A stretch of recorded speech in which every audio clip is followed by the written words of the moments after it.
بكريم آله وأصحابه كرام الفاتحة. أعوذ بالله من الشيطان الرجيم. بسم الله الرحمن الرحيم. الحمد لله رب العالمين الرحمن الرحيم مالك يوم الدين.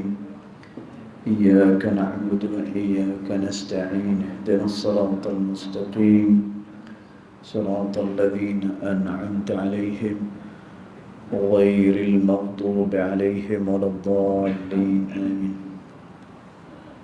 السلام عليكم ورحمة الله وبركاته. الحمد لله والصلاة والسلام على رسول الله سيدنا محمد بن عبد الله وعلى آله وصحبه ومن والاه. أشهد ونشهد أن لا إله إلا الله وأشهد أن محمدا عبده ورسوله. اللهم فصل وسلم على سيدنا محمد عبدك ورسولك النبي الأمي وعلى آله وصحبه وبارك وسلم. ثم أقول رب اشرح لي صدري ويسر لي أمري واحلل عقدة من لساني يفقه قولي أما بعد. قال الله سبحانه وتعالى في تنزيله: لقد كان لكم في رسول الله أسوة حسنة. صدق الله العظيم. ربي أدخلني مدخل صدق وأخرجني مخرج صدق واجعل لي من لدنك سلطانا نصيرا. إلهي أنت مقصودي ورضاك مطلوبي فاعطني محبتك ومغرفتك يا أرحم الراحمين.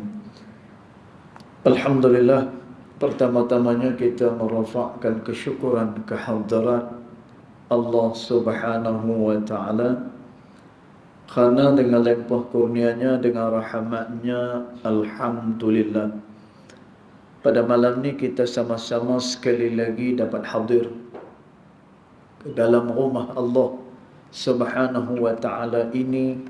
Mudah-mudahan segala daripada kerja baik kita ianya akan diterima pada sisi Allah Subhanahu wa Ta'ala. Allahumma amin.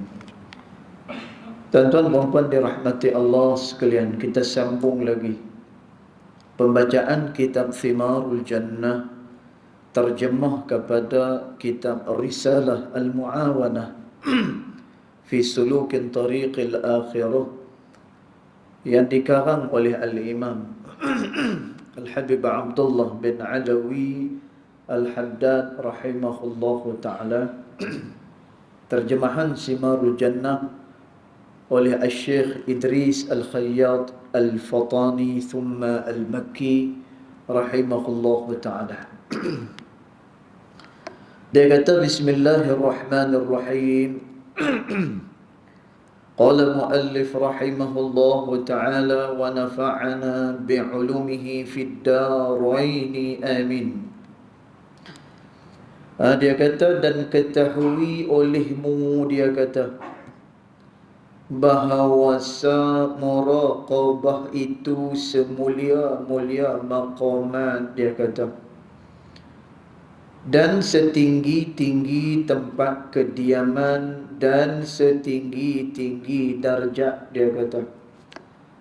Dan tuan kata pengarang pada kitab ni, bila seseorang dia ada rasa muraqabah, maknanya dia berasa dia senantiasa diperhatikan oleh Allah Subhanahu wa Ta'ala.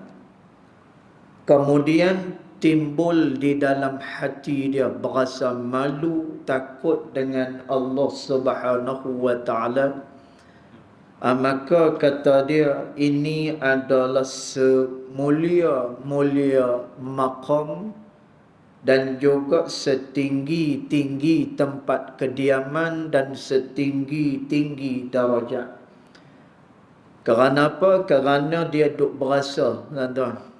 Dia berasa Allah Subhanahu wa taala senantiasa memerhatikan dia, dan dia bukan hanya setakat rasa macam tu, timbul pula dalam hati dia berasa malu, berasa takut dengan Allah Subhanahu wa taala. Dia pi ke mana-mana pun rasa dimuraqabah, diperhatikan oleh Allah Subhanahu wa taala. Dan tuan, maka inilah orang-orang yang benar. Kerana tu kata Al-Imam Al-Ghazali rahimahullahu ta'ala di dalam kitab dia Ihya'u Ulumuddin, orang yang melakukan taat kepada Allah itu ramai. Orang boleh buat taat dengan Allah, dan juga orang ringan melakukan taat kepada Allah Subhanahu wa taala. Akan tetapi kata Imam Ghazali rahimahullahu ta'ala, bila mana dia nak meninggalkan benda yang dilarang oleh Allah Subhanahu wa ta'ala, dia ada dua. Yang pertama, berat nak meninggalkan yang dilarang oleh Allah itu. Susah, tuan-tuan. Kerana apa? Kerana benda yang dilarang oleh Allah itu sesuai dengan hawa nafsu manusia. Manusia suka relax-relax, manusia suka rehat-rehat. Dan tuan, kalau macam tu tak payah bangun malam, kan senang, tuan. Kalau macam tu tak perlu mangkit pukul 6 pagi untuk salat fardu subuh misalnya. Dan dia boleh makan apa yang dia nak makan, tak kira haram ke, tak kira halal ke, maka dia sapu habis semua sekali. Tuan-tuan, kan mudah kalau hidup macam tu. Tapi bila mana satu benda tu dilarang oleh Allah Subhanahu wa taala, maka sukar untuk dia menjauhkan diri dia daripada perkara tersebut. Pasal apa? Sesuai dengan hawa nafsu. Kemudian yang kedua, kata Imam Ghazali rahimahullahu ta'ala, orang yang boleh meninggalkan benda dosa ni, benda yang dilarang oleh Allah ni, adalah para siddiqin. Tengok, dia nak tinggal benda-benda yang dilarang oleh Allah ni, dia mestilah orang yang benar. Dia mestilah orang-orang yang jujur dengan Allah Subhanahu wa ta'ala. Dia bukan hanya sekadar bercakap pada mulut yang dia beriman.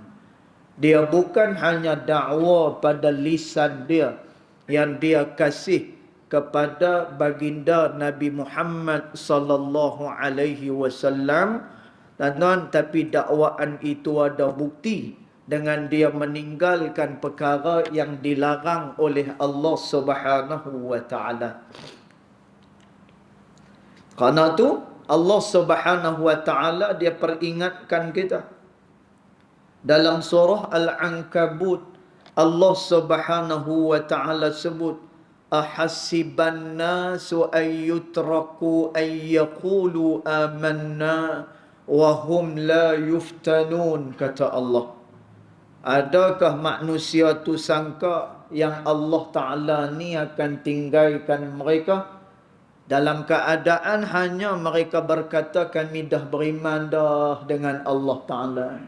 Tuan, kalau lidah yang tak bertulang ni, dia boleh cakap apa yang dia nak cakap. Orang munafik, dia punya ibadat dia lebih hebat lagi. Tuan-tuan, orang munafik ni perkataan dia lagi hebat lagi daripada orang yang beriman dengan Allah Ta'ala. Sehingga Allah Subhanahu wa ta'ala menceritakan kisah orang munafik itu secara jelas dan terang di dalam Al-Quranul Karim. Katanya Al-Imam Ibn Kathir rahimahullahu ta'ala, Allah menceritakan secara jelas sifat orang munafik itu adalah kerana nak bongkar apa yang mereka lakukan, nak bongkar apa yang ada di dalam dada-dada mereka. Tuan-tuan, pasal apa mereka ni cakap pandai? Sebab mereka ni Masya Allah, dia punya amalan dia, perbuatan dia lebih daripada orang-orang yang beriman pada Allah. Bina masjid pula lagi. Dan tuan, masjid tu nama dia adalah Masjid Dirar. Nah, yang akhirnya masjid tu Allah Ta'ala perintah supaya dirobohkan kerana dia dibina atas dasar kemunafikan kepada Allah Subhanahu wa Ta'ala. Akhirnya Allah Ta'ala kata roboh. Dan tuan, maka dia bukan hanya setakat dakwa pada lidah saja. Nah? Dan Allah Subhanahu wa Ta'ala pun sebut wahum la yuftanun. Sedangkan mereka belum lagi diuji oleh Allah Subhanahu wa Ta'ala. Dan tuan, antara sebab Allah Subhanahu wa Ta'ala menguji manusia adalah kerana nak tapih. Dan adalah kerana nak tengok siapa dia antara manusia ni yang benar dengan Allah Subhanahu wa Ta'ala. Dan tuan, kedudukan yang besar ni adalah bila mana dia benar dengan Allah Subhanahu wa Ta'ala. Yang luaran ni tak ada apa. Kata Nabi SAW, Inna Allah la yanzuru ila suwarikum wa ilal jahikum wa ila amwalikum. Allah tak tengok pada rupa parah kamu. Dan tuan, pernah satu hari bila Nabi SAW dia peluk satu orang sahabat yang daripada golongan Habasyian yang bernama Sa'ad radhiyallahu anhu wa arda. Dan bila Nabi peluk dia, maka Nabi pun kata, Nabi kata, aku nak jual kamu ni pada orang Mekah, dia kata. Dan tuan, Sa'ad kata apa? Sa'ad kata, ya Rasulullah, kamu nak jual aku ni, aku tak ada harga apa-apa. Aku ni hanyalah hamba di kota Mekah ni. Nak jual ni, pergi jual orang yang lagi segak lagi, yang ada kedudukan lagi. Dan tuan, lalu apa kata Nabi SAW? Ya, di mata manusia macam tu. Tapi kamu ni pada sisi Allah Subhanahu wa Ta'ala, kedudukan kamu besar dan istimewa, kata Nabi SAW. Dan tuan, betul apa yang Nabi sebut. Bila mana Sa'ad ni satu hari dia gugur syahid, masa badan dia rebah mengena pada bumi, bergegar arasy Allah Subhanahu wa Ta'ala. Dan tuan, orangnya kulit hitam. Sehingga kan dalam riwayat sebut, kalaulah Sa'ad radhiyallahu anhu wa ardah ni, dia duduk sebelah Bilal bin Rabah radhiyallahu anhu wa ardah, nescaya Bilal yang hitam itu akan jadi putih. Dan tuan, nak cerita apa? Sayyidina Sa'ad ni jauh lebih hitam daripada Bilal bin Rabah radhiyallahu anhu wa ardah. Tapi tuan, Masya Allah, badan dia rebah, kemudian kena sahaja bumi, bergegar arasy Allah Subhanahu wa Ta'ala. Nak tunjuk kata begitu besar kedudukan pada sisi Allah Subhanahu wa Ta'ala. Jadi Nabi sebut bahawa rupa parah kamu ni bukannya menjadi urusan Allah Subhanahu wa Ta'ala. Dan tuan, kerana apa? Kerana innahu jamil. Kerana Allah Ta'ala itu dia maha cantik. Dan kecantikan yang ada pada manusia itu pun adalah kepunyaan Allah Subhanahu wa Ta'ala. Jadi dia tak berhajat kepada cantik kita. Kemudian Allah Ta'ala tidak tengok kepada pangkat yang ada pada kita. Pasal apa? Fa'innahu muta'ali. Kerana dia tu yang maha tinggi dah. Dan tuan, setinggi apa pun darjat kita tak akan melangkaui kedudukan Allah Subhanahu wa Ta'ala. Bahkan Allah Subhanahu wa Ta'ala kata, laisa kamithlihi syai'. Allah Ta'ala itu tak serupa dengan sesuatu apapun, kata Allah. Dan tuan, bila tak serupa ni, tak kira lah apa benda tu. Sama ada benda yang besar ataupun benda yang halui-halui. Dan tuan, yang tu bukan Allah Subhanahu wa Ta'ala. Kerana tu tak boleh kita nak kata Allah Ta'ala tu ada tangan macam kita. Tak boleh. Dan tuan, kita nak samakan Allah Subhanahu wa Ta'ala itu sebagaimana kita. Tak boleh. Tuan-tuan, kalau orang yang mengaji ilmu bahasa Arab pun dia faham ayat ni. Siapa yang baca Alfiyah Ibn Malik rahimahullahu ta'ala, tuan-tuan, syai'un itu maknanya apa? Segala sesuatu. Tu maksud syai'un. Maknanya benda yang paling besar, benda yang paling kecil. Itulah syai'un. Jadi Allah Subhanahu wa ta'ala kata, laisa kamitslihi syai'. Allah Subhanahu wa ta'ala tu tak serupa dengan benda paling besar pun tak serupa. Kemudian dengan benda yang paling halus pun, yang tu bukan Allah Subhanahu wa ta'ala. Dan kerana tu Al-Imam At-Tahawi rahimahullahu ta'ala sebut di dalam kitabnya Aqidah At-Tahawiyah, dia kata apa? Jangan seseorang itu menyamakan Allah dengan sesuatu, kerana ia akan membawa kepada kekufuran dengan Allah Subhanahu wa ta'ala. Dan jadi Allah Ta'ala tak berhajat pun kepada pangkat kita. Kenapa? Dia tu dah maha tinggi dan tak ada orang yang boleh melangkaui tingginya Allah Subhanahu wa ta'ala. Kemudian Nabi sebut, wa ila amwalikum, dan Allah tak tengok pada harta kamu. Tuan-tuan, harta ni lagilah sikit sangat, tuan-tuan.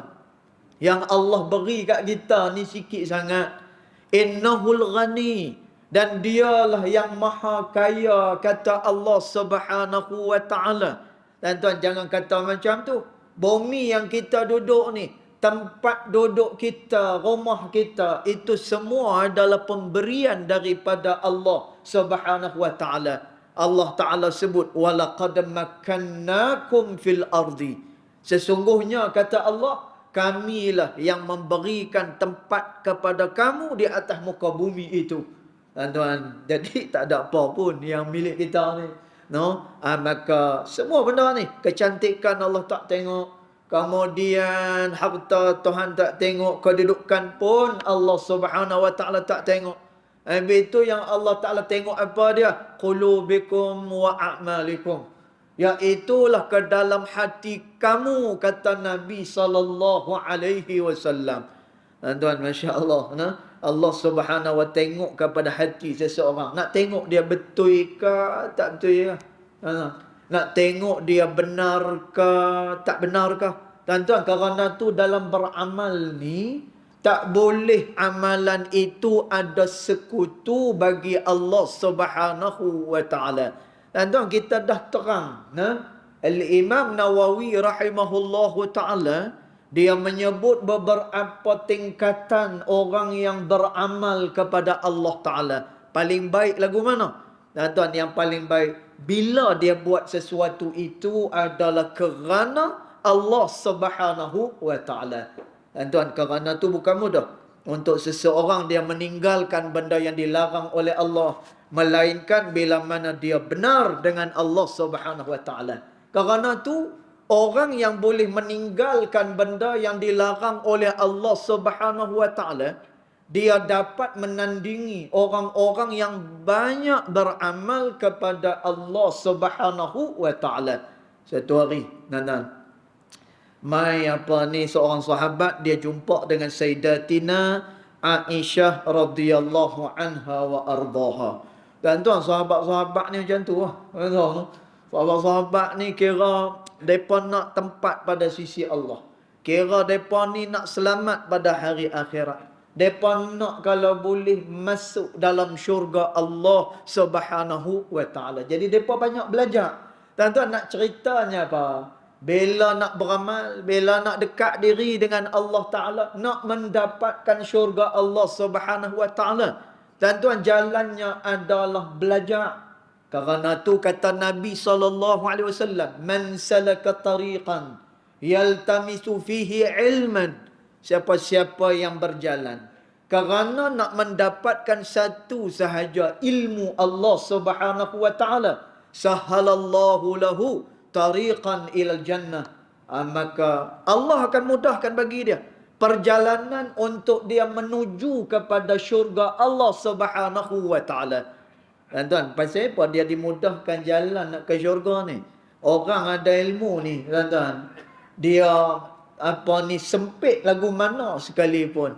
Tuan-tuan, orang yang ada ilmu ni, darurat macam mana sekalipun, tuan-tuan, dia akan dapat mendekatkan dirinya kepada Allah Subhanahu wa taala.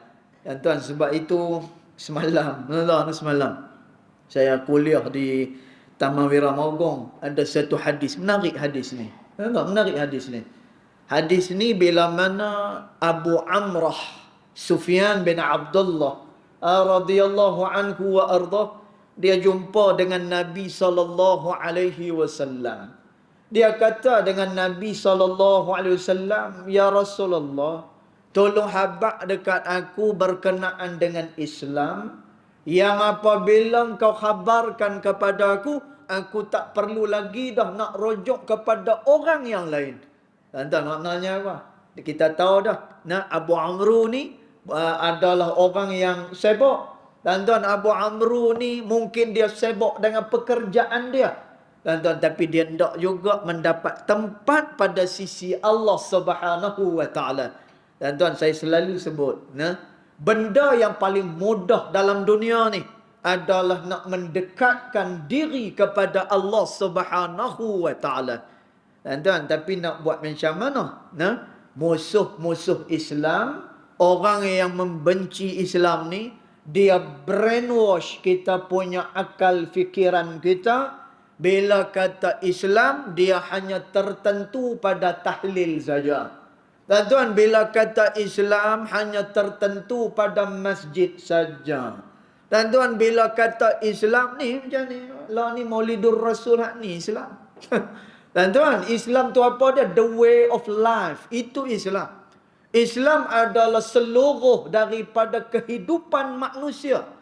Tuan-tuan, sebab itu orang ni sibuk dengan kerja pun, tuan-tuan, dia boleh mendapatkan tempat istimewa pada sisi Allah Subhanahu wa taala. Tapi dengan syarat, dia kena tahu, dia kena ada ilmu. Kalau tak penat, kalau tak penat, dia balik-balik rumah penat-penat ni.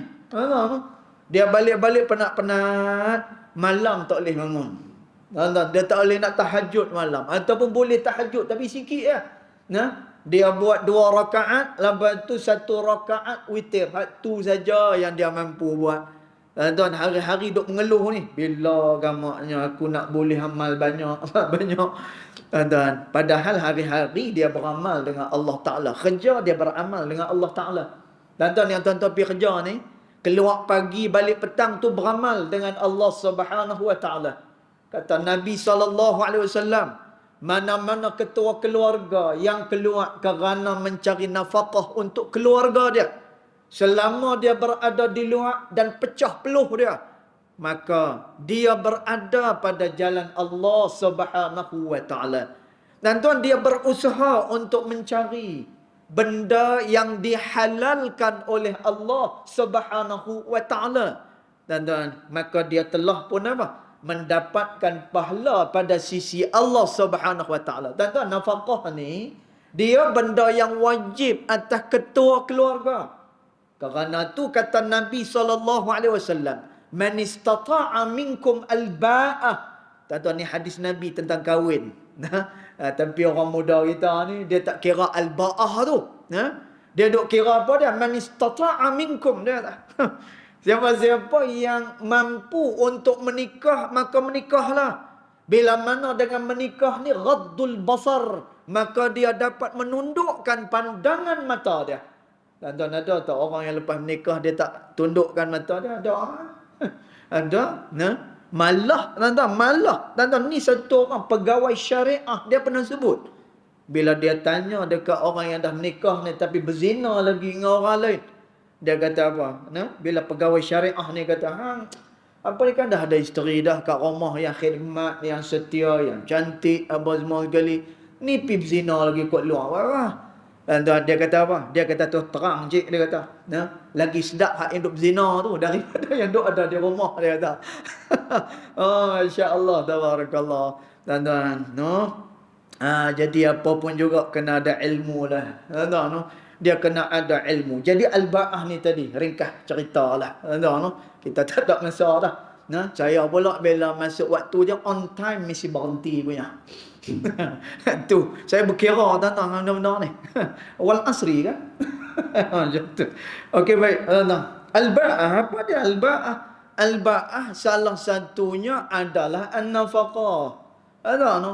Al-ba'ah salah satunya adalah an-nafaqah. Man istata'a minkum al-ba'ah. Siapa-siapa dia yang mampu al-ba'ah, yang mana dia ada nafkahnya. Tuan-tuan, ni disebut panjanglah dalam kitab Uddah Wassilah. Kemudian disebut lagi dalam kitab Al-Miftah yang dikarang oleh Habib Muhammad bin Salim rahimahullahu ta'ala. Tuan-tuan, banyaklah cerita al-ba'ah ni. Macam mana kita nak beri kepada isteri kita nafkah ni. Makan tu berapa hari, kemudian pakaian berapa banyak. Yang tu disebut oleh Syekh Omar Al-Bamakhramah di dalam kitab dia. Tak apa. Yang tu tuan-tuan pun ada ustaz fiqh, maka tanya mereka tu. Tapi nak cerita, al-ba'ah itu salah satunya adalah an-nafaqah. Sebab itu kita sebut tadi.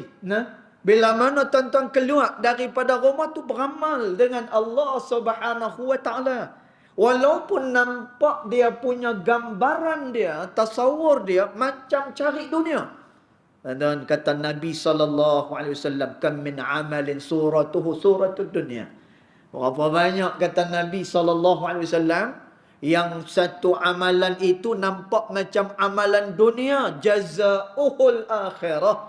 Tetapi pada hari akhirah esok, maka dia mendapatkan balasan daripada Allah Subhanahu wa ta'ala. Tuan-tuan, nampak macam dia lalai dengan dunia. Tuan-tuan, yalah. Pasal apa? Kerana kita pun dah letak awal-awal dah, letak siap-siap dah. Yang kata Islam ni masjid. Yang kata Islam ni majlis-majlis Maulidur Rasul. Kemudian yang kata Islam ni majlis meratib. Itu saja. Tuan-tuan. Padahal Islam tu seluruh daripada kehidupan kita. Tuan-tuan, kita dah sebut dah. Dalam kitab fiqh ni dia ada 4 robok semua sekali. Tuan-tuan, pasal apa ulama karang kitab fiqh sedemikian rupa? Mula-mula ada ibadat, kemudian ada muamalat, kemudian ada munakahat, kemudian dia ada jinayat. Tuan-tuan, keempat-empat perbahasan ni maka lengkaplah satu kehidupan. Tuan-tuan, inilah dia agama. Tuan-tuan, maka seluruh daripada kehidupan kita adalah agama sebenarnya. Jadi, bila mana dia ada ilmu, tuan-tuan, walaupun dia tak boleh mangkit tengah malam banyak, seberapa yang dia mampu, maka dia buat. Pasal apa? Pagi-pagi saat lagi nak hantar anak pergi sekolah. Tuan-tuan, lepas hantar anak pergi sekolah, hadap jam nak pergi kerja, balik pula petang, Allah penat, malam ni ada kuliah pula malam ni. Masya Allah. Tuan-tuan, jadi semuanya itu akan dikira kebajikan pada sisi Allah Subhanahu wa ta'ala. Yang penting hati dia benar dengan Allah Subhanahu wa ta'ala. Satu hari tadi kita sebut, orang jumpa dengan Sayyidatina Aisyah. Wahai Aisyah, kami ini jenis golongan yang tak banyak sembahyang.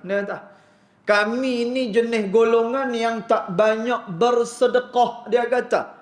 Tuan-tuan, semua orang bukan lagu kita. Tuan-tuan, bukan lagu kita. Orang hafal Al-Quran misalnya. Satu hari dia boleh baca Quran 15 juzuk. Tak ada masalah. Tuan-tuan, 15 juzuk dia boleh hadap. Kemudian esok 15 juzuk lagi. 2 hari. Habis, khatam. Dah lah 30 juzuk. Tak salah lebih daripada 7 tempat. Kita dah lah tengok Quran. Salah belambak.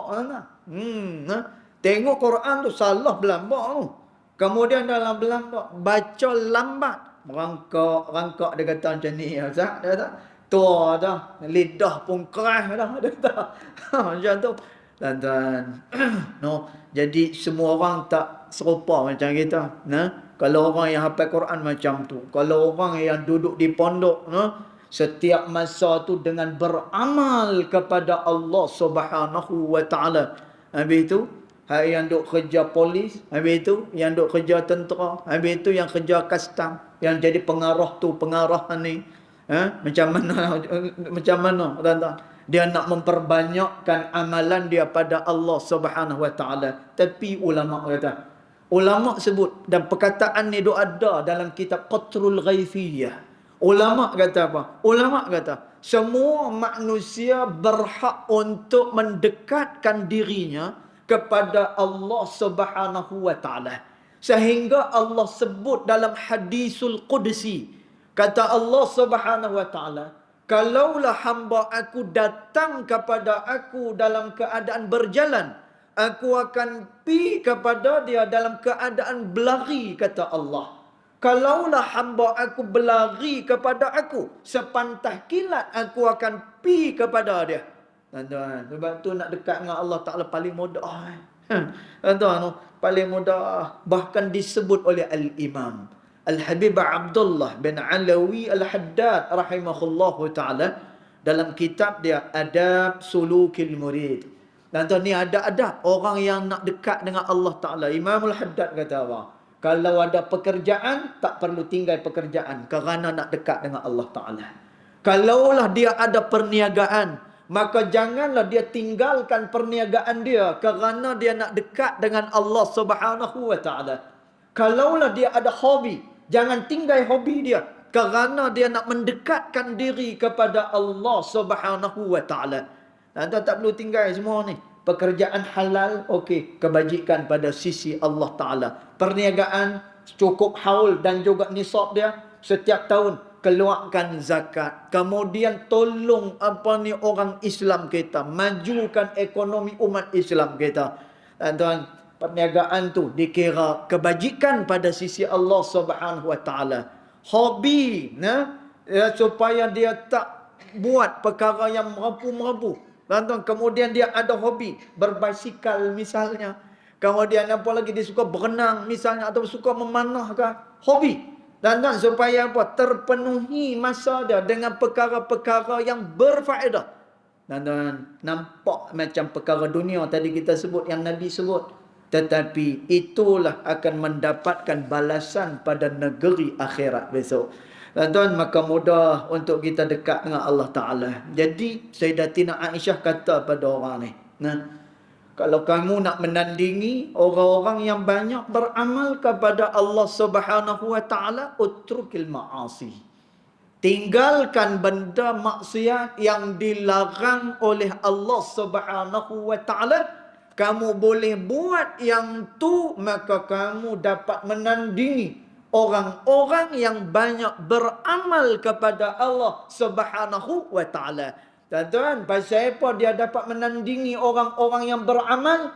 Kerana nak tinggalkan benda yang dilarang oleh Allah hanyalah para siddiqin, iaitulah orang-orang yang benar dengan Allah Subhanahu Wa Ta'ala. Tuan-tuan, dia bukan mudah. Terutama masa dia duduk sorang-sorang. Tuan-tuan, masa dia duduk seorang-seorang, dia duduk seorang-seorang, orang tak nampak dia.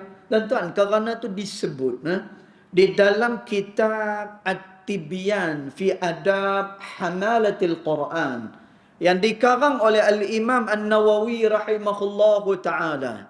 Dekat dalam tu ada satu kisah berkenaan dengan satu orang yang nama dia adalah Al-Imam Al-Syekh Jamalul Lail. Tuan-tuan, nama dia Jamalul Lail, maksud dia apa? Keindahan malam. Tuan, pasal apa nama dia keindahan malam ni? Nama dia keindahan malam. Jamalul Lail, keindahan pada waktu malam. Kerana Al-Imam Jamalul Lail ni dia suka sangat beribadat pada waktu malam. Tuan-tuan, dia suka beribadat pada waktu malam. Dia sembahyang waktu malam, dia baca Quran pada waktu malam, dia berzikir pada waktu malam. Dan pasal apa dia suka sangat dengan waktu malam ni beramal? Syekh Jamalul Lail, dia kata, kerana orang yang beramal pada waktu malam, hatinya hanya tertumpu kepada Allah. Orang yang beramal pada waktu malam, dia tak beramal kerana sesiapa. Dia beramal itu adalah kerana Allah Subhanahu Wa Ta'ala. Kemudian dia beramal, orang lain pun tak tahu yang dia beramal, melainkan yang tahu hanyalah Allah Subhanahu wa taala. Tuan-tuan, masya-Allah. Sebab itu dia suka beramal pada waktu malam. Sebab itu waktu seorang-seorang orang lain tak tengok apa ni. Tuan-tuan, kena pula masa tu dia main rasa nak buat dosa dengan Allah Taala.